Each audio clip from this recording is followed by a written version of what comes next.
کچھ یوٹیوبرز کے لیے نصیحت۔ السلام علیکم ورحمۃ اللہ وبرکاتہ۔ محترم یوٹیوبرز، آپ حضرات سے ایک اہم گزارش ہے کہ دین کے حوالے سے جب آپ کوئی مواد یا بات عوام کے سامنے پیش کرتے ہیں تو اس میں احتیاط اور ذمہ داری کا مظاہرہ کریں۔ حال ہی میں دیکھا گیا کہ کچھ یوٹیوبرز علماء کرام کے درمیان اختلافی مسائل کو اس انداز میں پیش کرتے ہیں کہ عوام میں کنفیوژن پیدا ہو جاتی ہے اور وہ دو بڑے علماء کی عزت میں گستاخی کرنے لگتی ہے۔ حضرت مفتی سعید صاحب پالن پوری کا واقعہ معروف ہے۔ جب ان سے سوال کیا گیا کہ کیا قرض لے کر مکان خریدا جا سکتا ہے اگر کرائے پر رہنا مشکل ہو، تو انہوں نے جواب دیا کہ کرائے پر رہو، اور ساتھ میں ایک سخت مثال دیتے ہوئے کہا، کیا ایک چمچ پاخانہ کھا سکتے ہو؟ یہ مثال غلیظ چیزوں سے اجتناب کی اہمیت کو واضح کرنے کے لیے تھی۔ اسی طرح مدرسہ کاشف العلوم کے شیخ الحدیث مولانا سعد صاحب نے موبائل فون کو پیشاب کے برتن سے تشبیہ دی اور عوام سے سوال کیا کہ کیا تم پیشاب کے برتن میں کچھ کھا سکتے ہو؟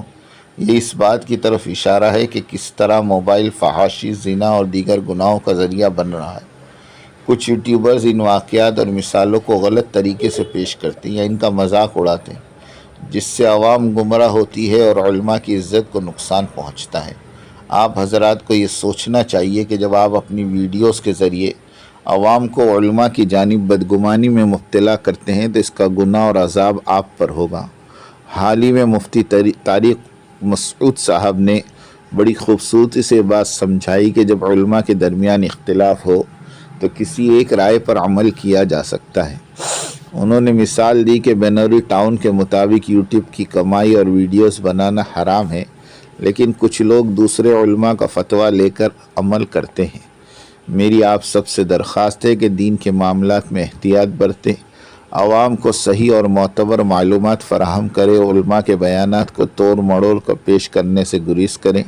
یاد رکھیں، آپ کی غیر ذمہ داری کا نقصان نہ صرف آپ کو بلکہ پوری امت کو ہو سکتا ہے۔